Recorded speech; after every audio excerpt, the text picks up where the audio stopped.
You pay to play the game, and we had a pretty sizable check last night in Truckee, but the show must go on. This is day 79 of my hike from Mexico to Canada along the Pacific Crest Trail.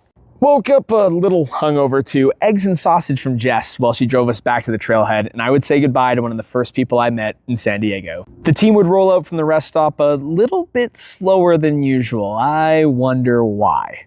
And as everything settled and we got the feet moving over the first couple miles, we'd come across a hut that you can actually rent, and I realized that I had broken one of my poles. So one pole Perry for the foreseeable future. We're just gonna have to make it work. The mosquitoes were pretty bad at low elevation, so we thought we'd eat at a bridge, we thought we'd eat in the forest, we thought we'd eat as we headed up the ridge until we actually could find a spot where we'd be left alone. Post-lunch, we'd have to contest with snowdrift after snowdrift after snowdrift. Now, this was not expected from us this far north, but it would lead to some pretty spectacular views. We'd take a final walk across a ridge line before hitting a forest and having to make about 1,000-foot ascent before dropping down ever so slightly, and then we make our way up again to the final ridge line of the night to beautiful late afternoon views that would take us into camp. That was a really good push, especially after being under the weather this morning and for the first couple miles.